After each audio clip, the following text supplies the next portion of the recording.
नमस्कार, आप देख रहे हैं कंज्यूमर अड्डा और आपके साथ मैं हूं विपिन भट्ट। मेरा आपसे एक सीधा सवाल है, क्या आप बोर हो रहे हैं? तो ये शो देख लीजिए। जी हाँ, आज हम बात करेंगे काम से बोर, और उसके लिए है एक फॉर्मूला 4। फॉर्मूला तो बाद में, लेकिन पहले बात बोरियत की। आप देखिए, बोरियत इन जनरल तो हम सब कहते रहते हैं दिन में 10 बार कि यार बहुत बोर हो रहे हैं, बड़ा बोरिंग लग रहा है, मजा नहीं आ रहा, ये वो तमाम चीजें। लेकिन इसको थोड़ा नैरो डाउन करते हैं।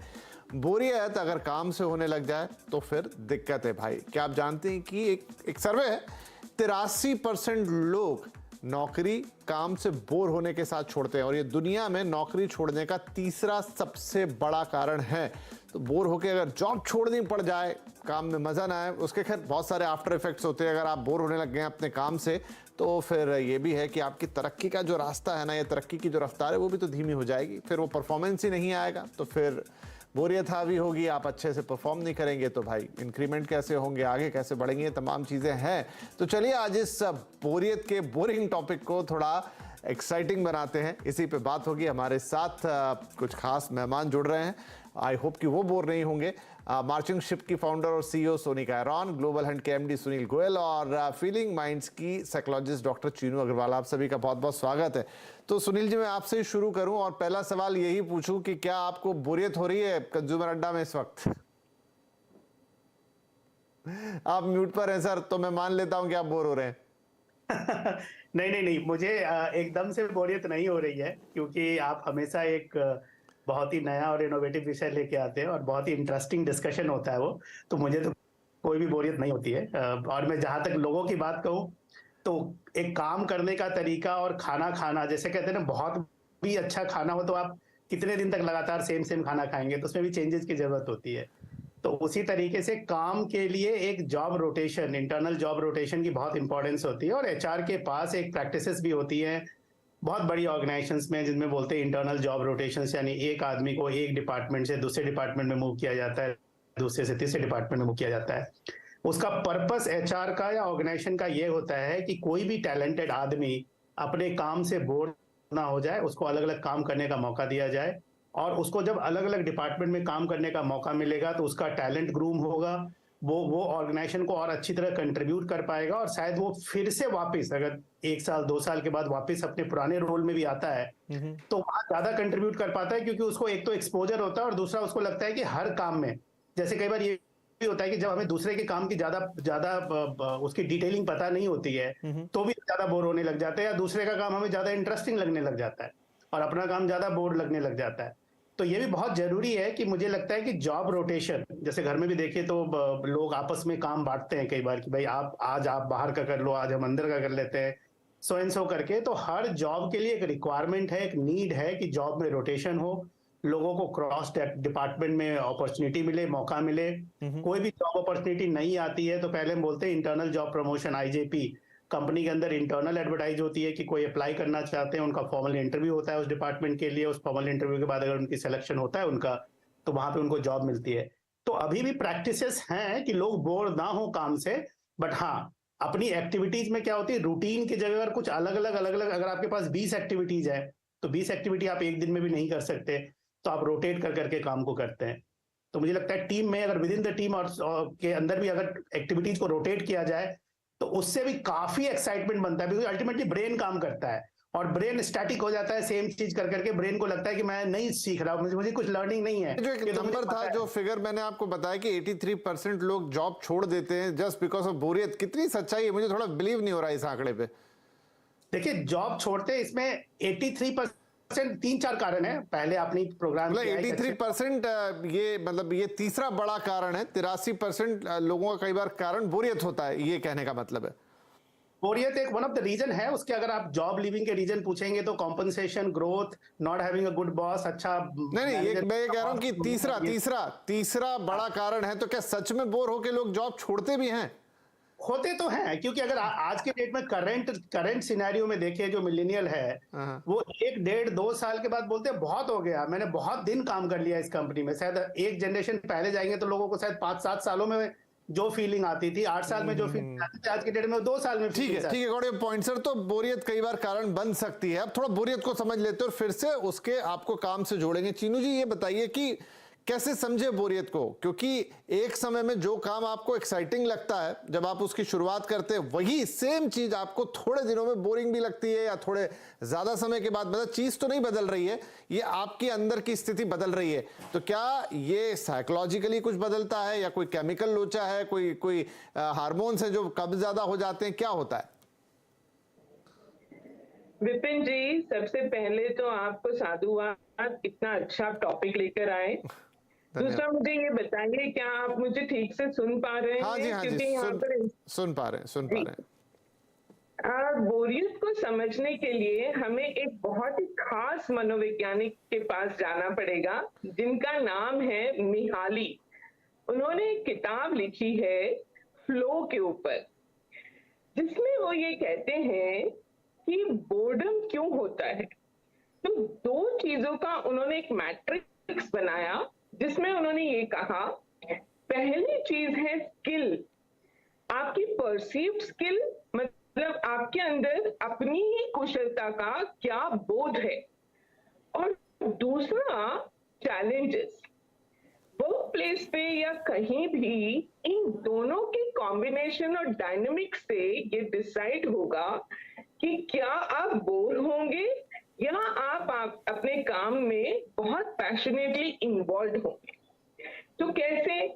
मान लीजिए अगर आपका स्किल बहुत हाई है पर चैलेंज बहुत कम है आपके काम का, तो नेचुरली आप समझ सकते हैं ऐसे लोग बोर हो जाएंगे। दूसरा, चैलेंज भी कम है और स्किल का लेवल भी कम है, स्किल रिक्वायर्ड ही नहीं है उस काम के लिए, एक मैकेनिकल डेटा एंट्री जैसा काम है, तो उसमें भी लोग बोर हो जाएंगे। अगर स्किल कम है पर चैलेंज बहुत ज्यादा है, तो ऐसे लोग एंजाइटी हो जाएगी इनको कि कैसे कर पाएंगे, ये काम तो हमारे बस का है ही नहीं। तो बोरियत को दूर करने का जो फॉर्मूला है वो है बैलेंस। हम कैसे स्किल और चैलेंज दोनों का बैलेंस स्थापित कर सके। अगर चैलेंजेस ज्यादा हैं तो अपने जो एम्प्लॉइज हैं, अपनी जो टीम है, उसको अपस्किल करना पड़ेगा। और अगर स्किल लेवल ज्यादा के लोग हमने रिक्रूट कर लिए तो उनको उनके हिसाब से चैलेंज भी हमें देना पड़ेगा, तभी वो पैशनेटली अपने जॉब में इन्वॉल्व हो पाएंगे। ठीक है, तो ये पर्सपेक्टिव आपने जो स्किल और चैलेंज के बैलेंस की बात कही, अलग अलग 2-3 सिनेरियो बताए, तो ये तो हो गया कि जो एम्प्लॉयर है उसके पर्सपेक्टिव से। लेकिन जो एम्प्लॉय है, सोनिका जी, अब कहीं हो सकता है कि आपकी कंपनी आपके लिए इतना कुछ सोच रही हो और उस हिसाब से उसके पास उतने मौके भी हों, उतने डायनामिक्स भी हों, उतना एडजस्टमेंट करने का स्कोप भी हो, लेकिन जरूरी नहीं कि हर जगह ये होगा और हर किसी कंपनी में ये होगा। जहां नहीं होगा तो वहां एक इंडिविजुअल यानी एम्प्लॉय, वो कैसे इस सिचुएशन को अंडरस्टैंड करेगा, कैसे, अगर मान लीजिए उसको समझ में भी आ गया कि उसे बोरियत हो रही है और इस वजह से उसकी परफॉर्मेंस आगे पीछे हो रही है, तो वो बोरियत के उस फैक्टर से कैसे डील करेगा? Thank you. एक्चुअली दोनों गेस्ट्स ने बहुत अच्छे पॉइंट्स बोले हैं, मैं उन्हीं पे बिल्ड करती हूँ। लेकिन सबसे पहले मैं आपको एक चीज बताती हूँ कि जब हम बड़े हुए थे ना, उस टाइम पर आज की डेट में जो सुविधाएं हैं, 24/7 टीवी, इतने सारे गैजेट्स, इतने सारे गेम्स, हर जगह जिम, ये सब हम लोगों को अवेलेबल नहीं थे। आज ये सब कुछ अवेलेबल होते हुए भी आज जो हमारी वर्कफोर्स है, क्यों इतनी जल्दी बोर हो जाती है?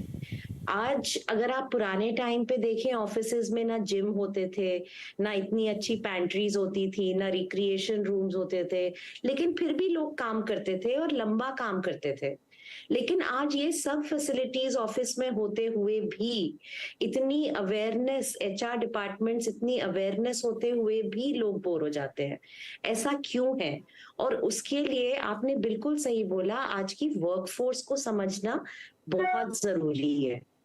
आजकल की जो वर्कफोर्स है वो बहुत इवॉल्व्ड और अपने बारे में सोचने वाली, और जैसे डॉक्टर चीनो ने बहुत अच्छा मॉडल एक्सप्लेन किया कि जो स्किल और चैलेंज का मैट्रिक्स है वो एम्प्लॉइज की तरफ से ही समझना पड़ेगा और एम्प्लॉइज की साइकोलॉजी को समझना पड़ेगा। आपने बोला कि 83% आंकड़ा है कि लोग बोर हो जाते हैं, लेकिन उस बोर्डम के नीचे के अंदर का रीजन क्या है कि उनको ग्रोथ अपॉर्चुनिटी नहीं मिल रही है, उनको काम करने में मजा नहीं आ रहा है, उनको अपनी लर्निंग या अपनी स्किल शो करने का मजा नहीं आ रहा है, उनको अपने कोवर्कर्स में वो या अपने मैनेजर में वो इंटेलेक्चुअल स्टिमुलेशन नहीं मिल रहा है। वो रीजन क्या है बोर्डम का? जब तक हम वो नहीं पकड़ेंगे ना और उस पे काम नहीं करेंगे, तब तक ये बोर्डम हमको बार बार काटता रहेगा। और जहां तक कि एम्प्लॉइज खुद उसको समझे, उसके लिए वी हैव टू, हमको उनको वो बताना पड़ेगा कि उसको कैसे समझ के उसको आगे कम्युनिकेट करें, उनको इतना एनेबल करना पड़ेगा, उनको इतनी साइकोलॉजिकल सेफ्टी देनी पड़ेगी कि अगर मेरा कोई मैनेजर है और मुझे ऐसा फील हो रहा है कि मुझे अपने काम में मजा नहीं आ रहा, मैं ओपनली जाकर अपनी ऑर्गेनाइजेशन में ये बोल सकूं बिना किसी डर के, बिना किसी इस डर के कि इससे मेरे करियर पे, मेरी रेटिंग पे, मेरे प्रमोशन पे कोई भी नेगेटिव प्रभाव आएगा।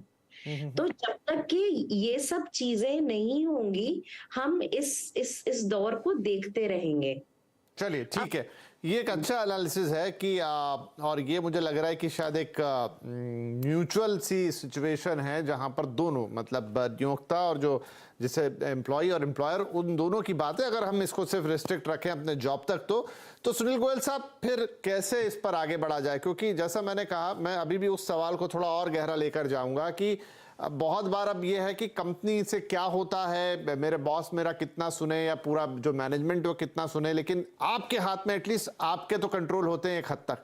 तो आप अपने उस बोर्डम को, चलिए हो सकता है कि जो चीज चाहिए वो मिलते मिलते अभी 6 महीने और लगेंगे या 8 महीने और लगेंगे, क्योंकि एक पूरी ऑर्गेनाइजेशन है, लेकिन तब तक आप अपने आप को कैसे मोटिवेट करेंगे? देखिए, मल्टी स्किल्स, मल्टीटास्किंग एक ही सिक्के के दो पहलू हैं। ऑर्गेनाइजेशंस आपसे एक्सपेक्ट करती है कि आप मल्टीटास्किंग हो, और आप मल्टीटास्किंग जब भी हो सकते हैं जब आप मल्टी स्किल्ड हो, ठीक है।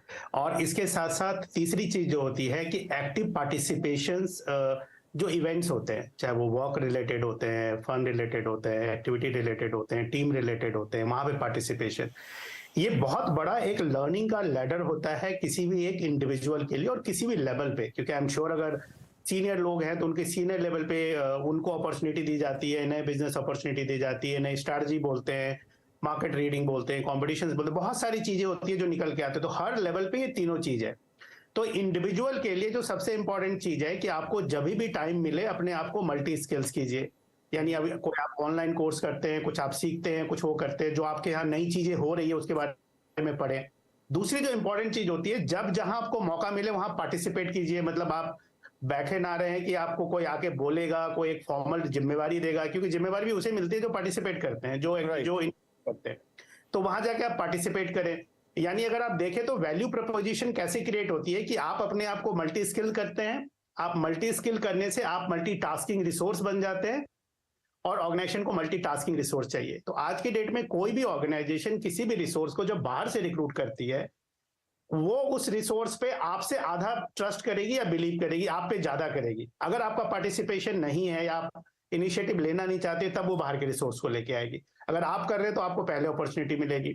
और तीसरी जो सबसे इंपॉर्टेंट चीजें हैं कि कई बार क्या होती है कि चीजें लोग पार्टिसिपेशन, हर जो भी एक्टिविटी ऑर्गेनाइजेशन के अंदर होती है, strategy, planning, new market initiatives, fun activities, किसी भी चीज में अगर आप पार्टिसिपेट करते हैं, आप ऑर्गेनाइजेशन को अच्छी तरह समझते हैं, आप टीम को अच्छी तरह समझते हैं, आप अपनी कलीग्स समझते हैं, और वहीं से ये इनोवेशंस निकल के आता है। तो मन को तो ये है कि आप विचलित भी कर सकते हैं और मन को कहीं लगा भी सकते हैं, और मन, ये तो मन है अल्टीमेटली, ठीक है ना। तो आप जितना करना चाहें इसके साथ, आपको नेविगेशन तो देना पड़ेगा जी। बट अगर आप उसको नेविगेशन देंगे तो आई एम श्योर बहुत सारी इंटरेस्टिंग चीजें होती है जो कि ऑर्गेनाइजेशन के अंदर ही होती है। आपको सीखने के लिए कंटेंट इतना अवेलेबल है आज की डेट में, इतना अवेलेबल है कि आप सीखते सीखते थक जाएंगे, कंटेंट खत्म नहीं होगा। नहीं, आप सही कह रहे हैं। कंटेंट को करने के लिए ऑर्गेनाइजेशन के पास अपॉर्चुनिटीज है, वहां आप जाके पार्टिसिपेट। राइट। तो बिल्कुल आपने सही कहा, और मुझे लगता है कि शायद थोड़ा सा अपने लेवल पे, मतलब इंडिविजुअल के लेवल पर ये जरूरी है कि आप अपॉर्चुनिटी थोड़ी सी तलाशें।